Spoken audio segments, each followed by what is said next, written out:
किया और यवनों के आक्रमण से उत्पन्न स्थिति का सामना भविष्य में कैसे किया जाए, इसका निराकरण निकालने का प्रयत्न किया। बिहार का एक उपेक्षित राजवंश है, इस्लाम के विरुद्ध सनातन युद्ध को जिंदा रखने वाला एक वंश है। पटना के आसपास के नाम बड़े महत्वपूर्ण हैं। द्रोण विद्या को जानने वाले से द्रोणोद्भव ब्राह्मण, द्रोण आकाश में उड़ता निश्चित दूरी तय करके बाण मारने वाली विद्या, द्रोण विद्या के आचार्य होने से द्रोणाचार्य। यही द्रोण विद्या क्षत्रियों को दिया, हम क्षत्रियों के शस्त्र गुरु। मंगला राय का नाम आपने लिया था। मैं आपको एक बात बताऊं, मंगला राम हरियाणा में पढ़ाए जाते हैं, गाजीपुर में नहीं जानते हैं कि कौन मंगला राय थे। हरियाणा में मैं एक बार अखाड़े में बुलाया तो वहां एक फोटो टंगा था, रोहतक डिस्ट्रिक्ट में लिखा था पंडित मंगला।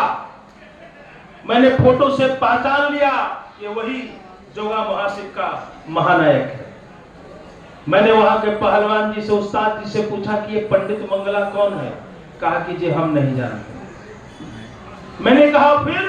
कहा हरियाणा के अखाड़े परंपरा में इस पंडित मंगला राय को पूजा जाता है क्योंकि उसने कामा और मेहरदीन के जो ताकत की परंपरा कुश्ती में स्थापित थी उसको किसी ने भंग किया।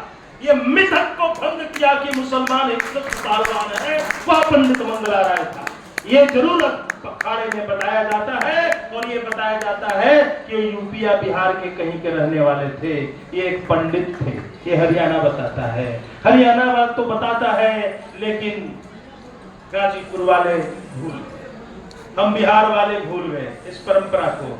बिहार में एक गांव है, कुश्ती की परंपरा की बात आई है तो कह दो, एक गांव 11 अखाड़ा बृहद ही ये गांव देवघर में मंदिर खंड खंड होकर बिखरा था।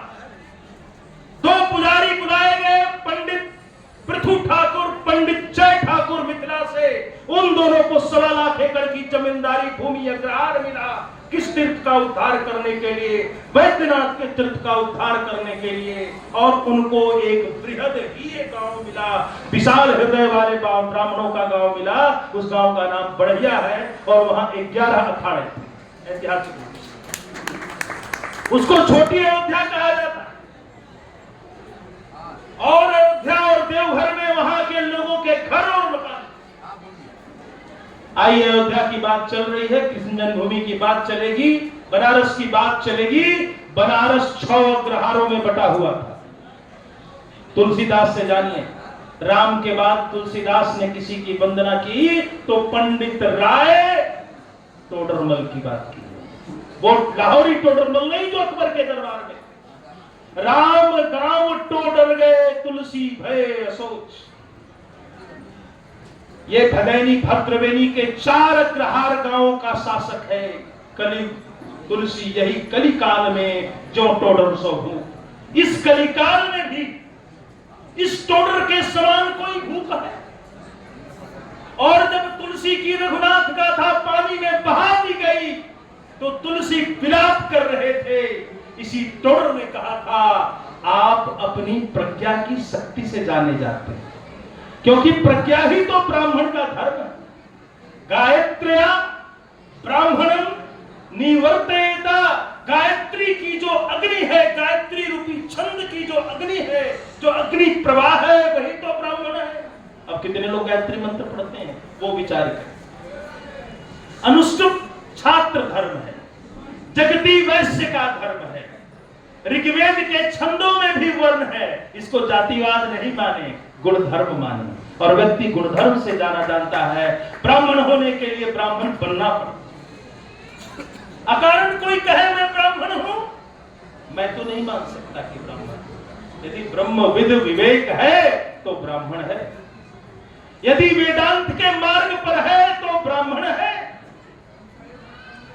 यदि वह आत्मदा बलदा यस्य विश्वा उपासते प्रसिद्धम यस्य वेदाः यस्य छाया मृत्युम यस्य मृत्यु कस्मै देवाय हविखा विधेवा का जाप करता है, अनुश्रवण करता है, तब ब्राह्मण। तो तुलसी को संरक्षण किसने दिया? राय टोडर ने दिया। राय टोडर ने कहा, आपके रघुनाथ गाथा में एक कमी रह गई। ब्राह्मणों ने बड़ा उचित किया कि पानी में दहा दिया। अब तुलसी ने प्रश्न किया, मुझ में क्या कमी रह गई? यही कमी है, राम जो है उनकी गाथा नहीं हो सकती। राम वो चरित्र है जिसका अयन विस्तार हुआ है, उस चरित्र का अप्रतिम विस्तार है। उस पार ब्रह्म परमेश्वर की गाथा गाई जाएगी। क्या राम राजा थे? भारत का मानस उन्हें राजा नहीं मानता, भारत का उनको शासक नहीं मानता। हम उन्हें पार ब्रह्म परमेश्वर मानते हैं। राम के मानस का विस्तार भारत है। तो तुलसी को एक भूमिहार ब्राह्मण ने ज्ञान दिया कि वह रामचरित मानस, चरित और मानस से लिखा। और जब रामचरित मानस लिखा गया तो उसकी समीक्षा भी एक भूमिहार ब्राह्मण ने की। और समीक्षा स्वयं टोडर ने नहीं की, अपनी बेटे गिरधारी को कहा कि गिरधारी, तुलसी जी ने जो लिखा है वो क्या है? तो उन्होंने कहा वह पीयूष है, वह अमृत है, वह परिपाक है, जिसके रसपान से इस राष्ट्र का उद्धार संभव है। तब टोडर कहते, चांदी की चौकी पे ऊपर इस रामचरितमानस को सजाओ, अपने माथे पर रखो और वाराणसी काशी क्षेत्र की परिक्रमा करो। रामचरित्र मानस को अपने माथे पर रखकर जो जाति भूमि है वह जाति भूमिहार ब्राह्मण जाति। हम परंपरा के बाद काशी विश्वनाथ का मंदिर जो टूटा हुआ था, उसके लिए अकबर के फरमान की जरूरत थी। इसी टोडरमल ने अपने बेटे गिरधारी को और नारायण भट्ट को अकबर के दरबार में भेजा था। और अब एएसआई को भी हमारे पत्रों से कहीं न कहीं लिखना पड़ा, क्योंकि ब्राह्मण कई बार कुटिल बन जाते। तो सोचा ये श्रेय गिरधारी को जाएगा तो भूमिहारों को चला जाएगा। हर कोई, मैंने कहा ना, राजनाथ तिवारी नहीं होता जो कहता है कि मैं अपनी प्रथम पुत्री का विवाह भूमिहार ब्राह्मण में करके इसलिए प्रसन्न हूं क्योंकि जब मैंने ब्राह्मण का इतिहास जानना चाहा वो भूमिहार ब्राह्मण का इतिहास निकलकर सामने आया। वहां तो कोई रामचंद्र शुक्ल भी होता है जो उपेक्षा से भाव से लिखता है कि तुलसी के एक मित्र भूमिहार थे। अरे काशी शिक्षा का क्षेत्र था, वहां का हर गांव भूमि अग्रहार था। चितईपुर भूमि अग्रहार था, तारापुर भूमि अग्रहार था, भदेनी भूमि अग्रहार था, जखनी कोट भूमि अग्रहार था, पिंडरा भूमि अग्रहार था, गंगापुर भूमि अग्रहार। वहां तो दूसरे ब्राह्मण आए, हमने उनको हृदय से काशी में बसाया, हमने उनको हृदय से काशी में बसाया। जब ब्राह्मणत्व मुगलिया तंत्र में खतरे में पड़ा, चंपारण के राजा ने, हथुआ के राजा ने ब्राह्मणों को बसने के लिए अपना द्वार खोला।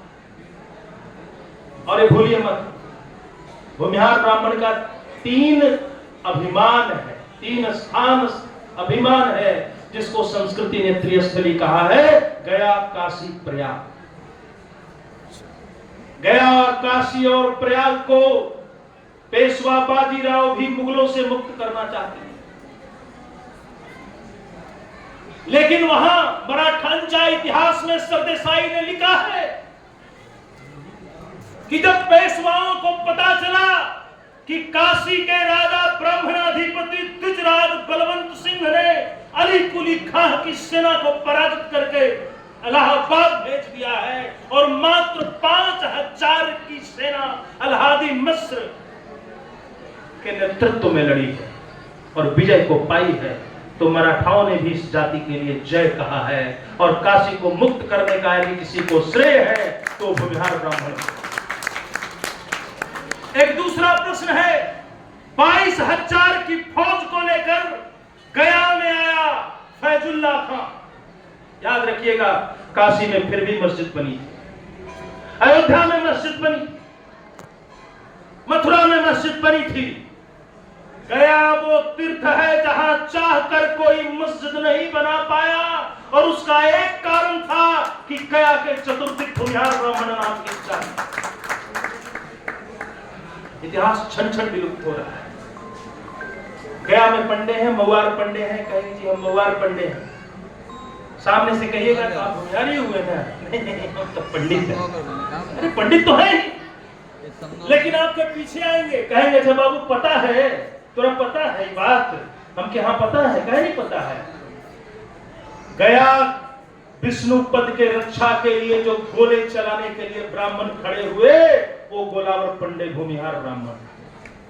जो मयूर भट्ट के वंशज खड़े हुए, वो मऊआर ब्राह्मण है। जो ग्राम महतो सामने आए, वो महतो लिखते हैं, और मोहनलाल महतो उपयोगी हिंदी के यशस्वी पंडित तो स्वीकार करते थे कि मैं भूमिहार ब्राह्मण की शाखा से। प्रयागराज में काशी के राजा ने 99 परगने किए और काशी तक को दबाव में लाया, समझौते की स्थिति में लाया। काशी के चारों ओर भूमिहारों का शासन है, आप जानते हैं, लेकिन प्रयाग में क्या? प्रयाग के आगे पीछे चारों ओर 8 भूमि अग्रहार राज्य हैं। सोराव, कोराव, करछना, पारो, चायल, प्रतिष्ठानपुर, केवई, सिकंदरपुर, और यहां तक कि जहां राम ने गंगा पार किया, वहां भी आनापुर राज्य, श्रृंगवेरपुर में आनापुर राज्य भूमिहार ब्राह्मणों का राज्य। जहां गंगा पार चरण रखा चायल क्षेत्र, चरणायन क्षेत्र, वहां भी भूमिहार ब्राह्मण का राज्य। तो तीर्थ के आगे ये भूमि अग्रहार ब्राह्मण क्यों?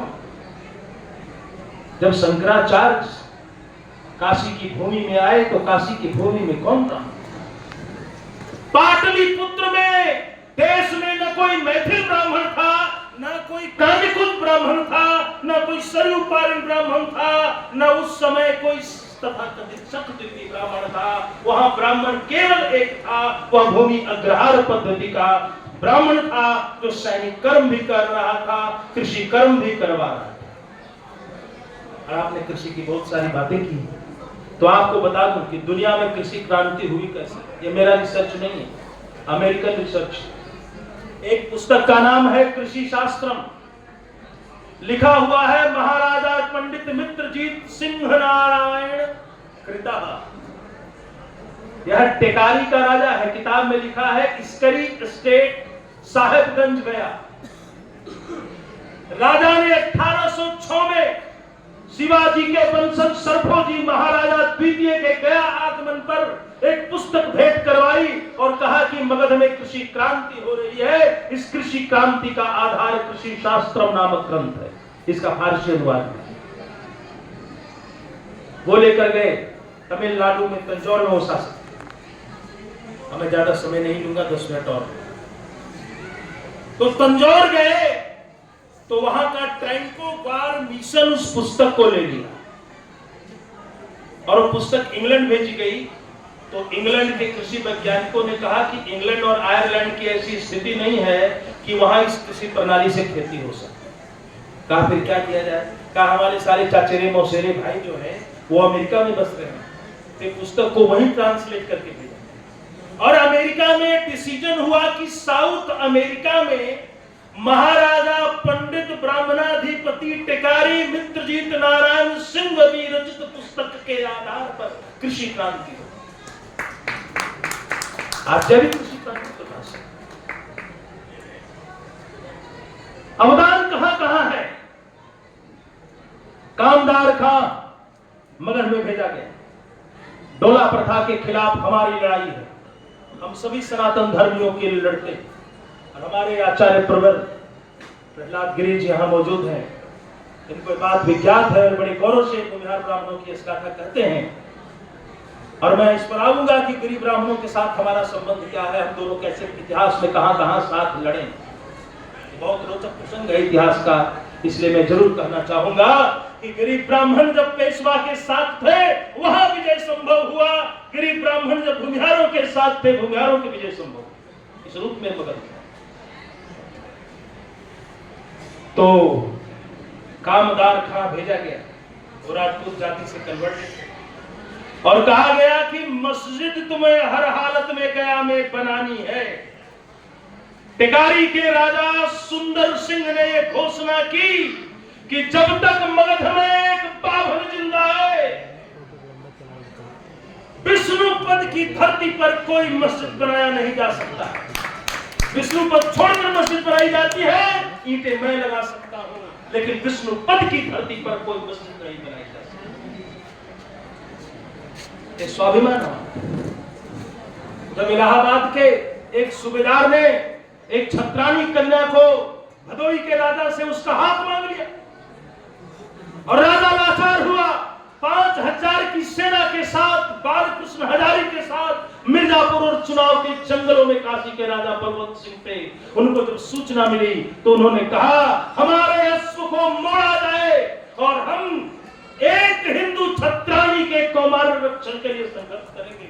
भले ही काशी बिक जाए, राजत्व बिक जाए, लेकिन एक छत्रानी का हम सिर पसंद छीन लेंगे। ये अभिमान हो गया ब्राह्मण। और उन्होंने पहुंचकर इलाहाबाद के सूबेदार को हराया। पहली बार मुगलिया सूबेदार यदि मध्य गंगा घाटी में किसी जाति से हारा तो वह युवराज शाही हथुआ के राजा से हारा, वह हारा राजा त्रिभुवन सिंह से, टिकारी राजा से हारा, वह हारा राजा बलवंत सिंह से, काशी राजा से। ये राजवंश ऐसे नहीं बने। बक्सर के युद्ध की बात की एक कहानी कहकर मैं समाप्त कर, क्योंकि ये तो प्रगाथा है, चलती रही और आप सभी भूखे हैं। नहीं, लेकिन फिर भी मुझे सुन रहे। अभी 15 मिनट और आप लीजिए। बक्सर की लड़ाई हो रही, सभी जानते हैं इतिहास में 2 छद्म लड़ाइयां हमें पढ़ाई जाती हैं। हमारे मानस पर ठोक ठोक के ऐसा अंकित किया, पलासी का चुनाव। बाप रे बाप, कितना बड़ा है। पलासी का ड्रामा कैसे सेट किया जा रहा था, उसमें एक जाति पर विचारा जाता है कि टिकारी का राजा और ब्राह्मण ब्रिगेड, भूमिहार ब्रिगेड नहीं लिखा, पलासी में होना नहीं चाहिए, यानी सुंदर सिंह नहीं होना चाहिए। यदि सुंदर सिंह मौजूद होगा तो मुर्शिदाबाद जीत जाएगा। याद रखिए, मुर्शिद कुली खां की गाथा वो जानते हैं।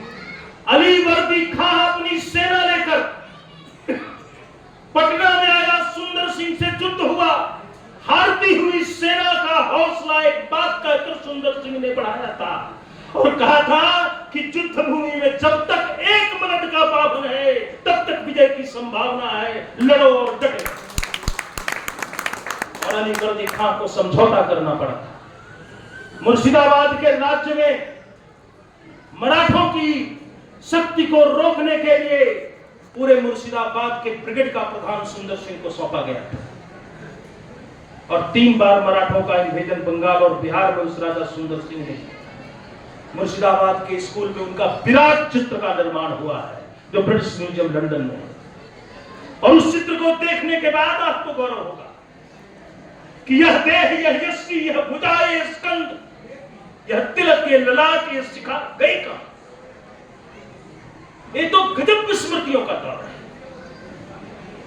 और इस दौर में सब कुछ गायब हो रहा है। भगवान परशुराम तो हम याद रख रहे हैं, लेकिन उनके अवतरित पुत्रों ने क्या क्या कर दिया था ये तो भूल गए। बक्सर की लड़ाई पहले गया के पास होनी थी और अंग्रेज जानते थे कि मुगलों में अब दम नहीं है। यदि दम है तो मिलिट्री ब्राह्मण में है। देखिए, 150 साल इस देश के इतिहास में भूमिहार के लिए अंग्रेजों के लेखक में मिलिट्री ब्राह्मण शब्द का प्रयोग हुआ है। अभी आपने वारियर ब्राह्मण कहा था, हमें वारियर ब्राह्मण एक किताब भी लिखा, बहुत गहरे सोच के साथ, मां भगवती की कृपा रहेगी तो अवश्य लिखा जाएगा। राजा बलवंत सिंह का संबंध कहां कहां कहां कहां से था। इसी बंगाल में एक राज्य था नेटोर। नेटोर की रानी भवानी के अस्तित्व हरण, स्मिता हरण की बात उठा दी सिराजुद्दौला ने और उनकी पुत्री। तब बनारस राज्य ने अपने बगड़े भेजे थे और रानी भवानी और उनकी पुत्री को ससम्मान काशी राज्य में लाकर स्थापित किया था। हमारी नैतिकता कितनी बड़ी थी कि काशी का राजा रानी भवानी के आगे खड़ा हुआ और आपने कहा आप तो ब्राह्मणत्व की अवतरण है, बहन आप काशी में क्या करना चाहती हैं? जब तक काशी में बलवंत सिंह है, नेटोर का राज्य सुरक्षित। 45 ब्राह्मण 25 कायस्थों को नेटोर भेजा और कहा रानी भवानी के नाम पर शासन चलेगा, लेकिन यदि किसी ने रानी भवानी को चुनौती दी तो युद्ध क्षेत्र में बलवंत सिंह खड़ा। ब्राह्मण के लिए हमने लड़ाई की। जब जाट भाइयों ने हरियाणा ने ब्राह्मणों के विरुद्ध उनको उखाड़ना शुरू कर दिया पंजाब के राज्य में और उनको उजरे कमीन कहा जाने, तब काशी राजा ने हस्तक्षेप किया था और कहा एक ब्राह्मण की क्षति नहीं होने दूंगा। और काशी में जो आज भी सिंह लिखते हैं हरियाणा में, जो सिरसा जिले में है, जो जिंद जिले में है, जो अत्री गोत्र वाले हैं, वो अपनी उत्पत्ति मगध और काशी में मानते हैं। हमने बंगाल को समृद्ध किया। बंगाल का कोई भाई पूछे कि तुम्हारा बंगाल में इतिहास क्या है, तो बताना कि मैं शशांक हूं जिसके नाम पे गौड़ प्रदेश गर्व के साथ ऊंचा हुआ है। यदि मगध का नरेंद्र गुप्त शशांक कर्ण सुवर्ण को राजधानी नहीं बनाता और हर्षवर्धन के बौद्ध धर्म के प्रचार को चुनौती नहीं देता तो बंगाल का इतिहास कुछ और होता। यहां भी मगध के ब्राह्मण का इतिहास है। कितने राज्य हैं बंगाल में? महिषादल, धौसाबाद, लाल गोला, बुलबुल चंडी, वीरभद्रपुर, ये सारे राज्य के नायकों ने और अंग्रेजों ने लिखा है कि उनका संबंध भूमिहार ब्राह्मण समाज से, और वो बंगाल में शासक हुए हैं। बंगाल की कीर्ति गाथा, बंगाल के साहित्य को बचाया है। स्वयं सूर्यकांत त्रिपाठी निराला ने लिखा है कि महिषादल के राजा भूमिहार ब्राह्मण थे, यद्यपि कि उनकी उपाधि उपाध्याय थे, लेकिन शासक होने से उन्होंने राय की पदवी दी। तो हम थोड़ा सा बक्सर युद्ध का एक झलक दिखाते हैं। इतिहास के दो भ्रामक युद्ध। ये युद्ध के बीच में भूमिहार एक जाति फंसी हुई। बक्सर की लड़ाई होनी है। अभी बहुत सारे एक सरिया लोग मुझे मिले थे। एक सौर्य ब्राह्मण एको सूर्या जायता उद्वयम तम सस्परि सह पश्यंत उत्तरम देवम देवत्रा सूर्यम मगन ज्योतिरुत्तमम। इस सूत्र को गाने वाले स्वयं को भूल गए। उनसे बात कीजिएगा तो कहेंगे चैनपुर स्टेट है, माझा स्टेट है, परसागढ़ स्टेट है, हमारे कई स्टेट है, लेकिन एक सरिया कौन है नहीं जानते। महापंडित जगन्नाथ दीक्षित को नेपाल के राजा महेंद्र ने महेंद्र अग्रहार दिया। वही सिवान छपरा में महेंद्रार है, महेंद्र अग्रहार है। महेंद्र के द्वारा दी गई अग्रहार भूमि। वहां से बुनियाद सिंह सेना लेकर आए, फतेह बहादुर शाही भी सेना लेकर आए। अब अंग्रेजों के विरुद्ध युद्ध होनी थी। काशी के राजा को भी युद्ध में होना था और गिरी सन्यासी भी युद्ध में थे अवध के नवाब के साथ। लेकिन काशी के राजा बलवंत सिंह ने सबको चिट्ठियां भेजी और उन्होंने कहा आगाह कर रहा हूं, ये न मुगल तुम्हारे हैं, न मीर कासिम तुम्हारा है, न सुजाउद्दौला तुम्हारा है, न शाह आलम तुम्हारा है, और न ये अंग्रेज तुम्हारे हैं। फिर तू लड़ाई किस बात की? इस युद्ध का फैसला होने दो, इसके बाद असली युद्ध होगा। युद्ध निर्णायक इसके बाद होगा, हम उसकी तैयारी करेंगे। 2 घंटे में फैसला हो गया कि अंग्रेज बक्सर जीत गए। असली लड़ाई उसके बाद शुरू हुई। 1764, 1757 पलासी की लड़ाई और 1758 से भूमिहार ब्राह्मणों का विद्रोह शुरू हुआ। पहला विद्रोह युगल किशोर ने करी। भारत के इतिहास में पहली बार होवित्तर तोपें लाई गई। बेतिया राज को खत्म करने के लिए इस होवित्तर तोप के खिलाफ कोई जाति खड़ी हुई तो वो भूमिहार ब्राह्मण जाति थी। ये अंग्रेजों का इतिहास कहता है। उन्होंने खुद लिखा है कि सिविल गन्स और होवित्तर तोपें लगाई गई। 5 युद्ध हो चुके हैं, लेकिन युगल किशोर हार नहीं मानना चाहते। बेतिया राज को उजाड़ने के प्रकरण में जब वो शामिल हुए, बुंदेलखंड गए और वो गिरी सन्यासियों के पास मिर्जापुर में आए और मिर्जापुर को गिरी सन्यासियों को वही काशी राजा बलवंत ने दिया था जो इस देश की बैंकिंग प्रणाली को भी चलाते थे और दशनाम परंपरा को भी चलाते थे। गिरी सन्यासी आनंद गिरी ने लिखा है कि काशी में बलवंत का उदय, शिव का उदय है, सूर्य का उदय है। यह शिव की प्रतीक्षाया है। एक गिरि सन्यासी ने ही काशी के राजा को शिव की प्रतीक्षाया कहा। इस परंपरा को जानना जरूरी है। 1764 में बक्सर युद्ध के बाद फतेह बहादुर शाही ने एक विचित्र दृश्य देखा। एक ब्राह्मण लड़की विचित्र अपने गोद में एक अंग्रेज बालक को लेकर भाग रही थी। वो ठावे भवानी से पूजा कर आ रहे थे। पूछा, ये क्या है? ये लड़की भाग रही है, ये मानसिक रूप से विचित्र है, इसके गोद में किसी अंग्रेज का बच्चा दिख रहा है, ये क्या है? कहा, यहाँ आने वाले अंग्रेज व्यापारी अनाचार कर रहे हैं। वो वापस मंदिर लौटे। मां थावे भवानी के चांदी की मूर्ति को पीठ पर धारण किया और कहा, ये मेरी पत्र प्रतिज्ञा है, मैं जब तक कंपनी शासन को उखाड़ूंगा नहीं, मैं अपनी राजधानी कल्याणपुर में जाकर स्वयं को स्थापित नहीं करूंगा। अंग्रेजों ने लिखा है कि 30 साल तक गोरिल्ला वार किसी व्यक्ति ने चलाया है तो वह फतेह बहादुर शाही है। मेजर लुकास, मेजर हैने, मेजर मैकडोनाल्ड, कितने ही बड़े बड़े अंग्रेज अधिकारी युद्ध के मैदान में उतारे गए। 1764 से 1808 तक निरंतर चलने वाले हथुआ राज, तमकोही राज के युद्ध में यदि कोई अपराधी रहा तो फतेह बहादुर शाही रहा। इस देश के इतिहास में अंग्रेजों की भांति उनको लुटेरा बनाने का प्रयत्न किया है। यह भी एक अपराध है। लेकिन याद रखिए कि ये अंग्रेजों के विरुद्ध किसके हो रहे हैं? 1764 के बाद राजा चेत सिंह बनारस, जाति भूमिहार ब्राह्मण। पंडित पीताम्बर सिंह राजा टिकारी, जाति भूमिहार ब्राह्मण। राजा फतेह बहादुर शाही, जाति भूमिहार ब्राह्मण।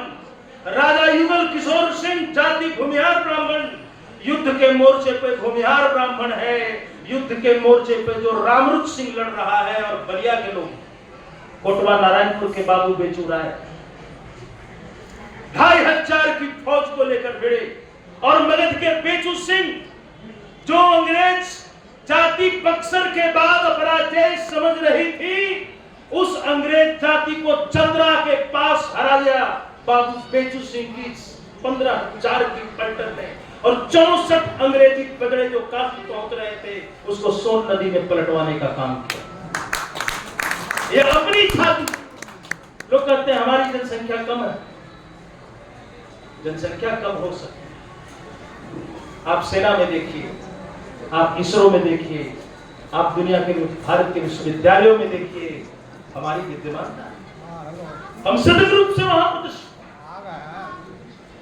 तो ये जो युद्ध बना बक्सर के बाद, एक केस चला। इस केस को जानना बहुत जरूरी। यह जो वारन हेस्टिंग्स था, जिसके समय सन्यासी विद्रोह हुआ, उसमें 2 ब्राह्मण जाति का उल्लेख है। भवानी पाठक मिलिट्री ब्राह्मण यानी कि भूमिहार, चंदनगिरी गिरी ब्राह्मण,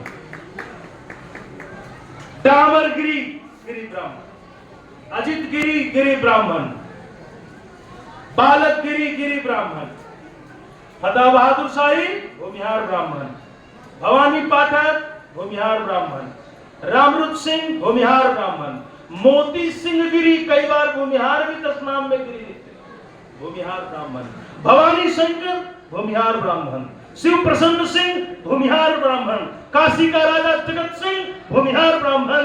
यह मोर्चा जो सन्यासी विद्रोह का अंग्रेजों के विरुद्ध बना, उसमें 100 में से 90 नाम भूमिहार और गिरी ब्राह्मणों के। और यदि ये प्रमाण किसी को देखना है कि कौन ब्राह्मण आजीविका के धर्म को लेकर खड़ा हुआ है, तो वहां 10 नाम गिरी और भूमिहार ब्राह्मण का नाम आपको इंडियन आर्काइव कलकत्ता में मिल जाएगा। और आनंद भट्टाचार्य के किताबों से भी आप वो नाम ढूंढ सकते हैं। स्वतंत्रता के युद्ध में हमने क्या दिया? इस देश का दीपक बुझ रहा था, टिमटिमा रहा था। प्रयाग में एक शव जलाया जा रहा था, चंद्रशेखर आजाद का। इसलिए बता रहा हूं हम कहां कहां बिखरे हैं, हमारे फूल कहां कहां बिखरे, हो गया। हमारी अस्थियां कहां कहां बिखरी। भूमिहार ब्राह्मण नाम नहीं था तो मैंने कह दिया। काशी में एक सभा हुई, कोई जगतवंशी ब्राह्मण कहता है, कोई लौकिक ब्राह्मण कहता है, कोई गारस्थ ब्राह्मण कहता है, कोई जमींदार ब्राह्मण कहता है, कोई भूसुर ब्राह्मण कहता है, कोई अप्रतिक ब्राह्मण कहता है, कोई मगध ब्राह्मण कहता है, कोई धनंजयी ब्राह्मण कहता है। काशीराज ने कहा सबको समाप्त करके भूमि अग्रहार ब्राह्मण से अग्र शब्द मध्यम पद लोकी से लोप हो जाता है, लोक प्रचलित नाम और संस्कृत में समवाय स्थापित हो जाता है। इसलिए ये भेदादि जो तथ्य हैं इनको हटाकर एक नामकरण भूमिहार ब्राह्मण दे, तब से भूमिहार ब्राह्मण संज्ञा में आया। स्वामी जी ने ब्रह्मर्षि वंश विस्तार लिखा तो वहां से हमने ब्रह्मर्षि समाज के उदाहरण मांगे। प्रश्न यह है कि जब देश की आजादी चल रही थी, पहली लड़ाई की झलक आपको दिखाई 1857 बैरकपुर की पहली चिंगारी में सर्वश्री मंगल पांडे के ऊपर शोध हुआ। बैरकपुर में उनकी मूर्ति मिली जी जी।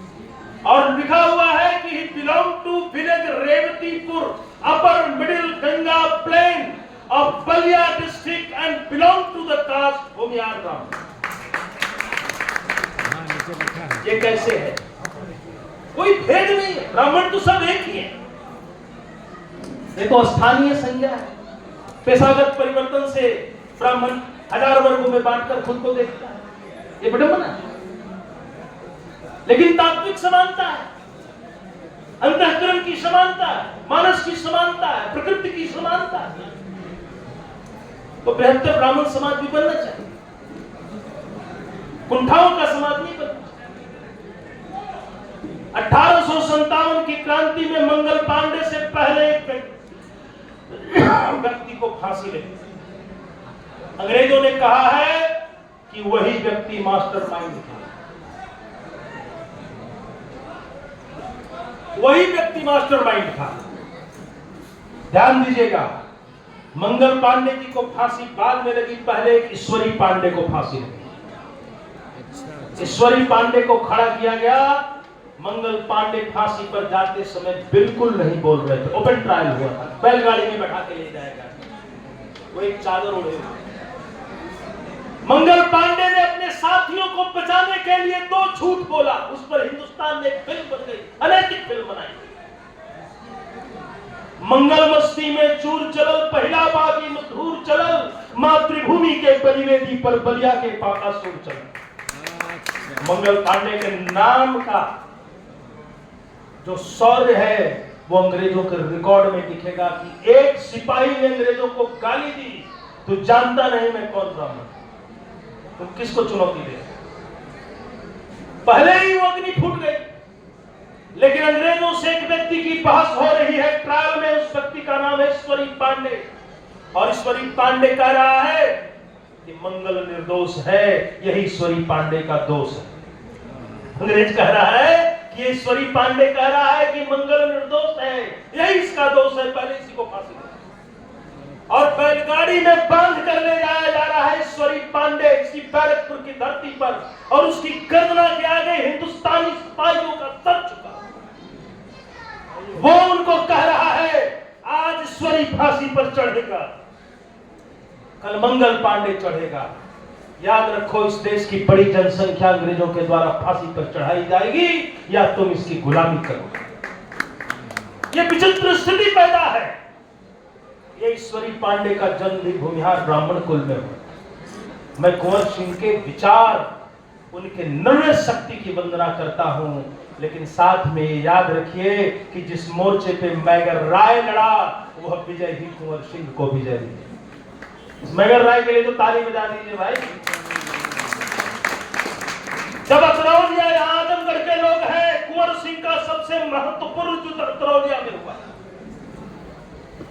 3000 का मोर्चा लेके धर्माराय आए।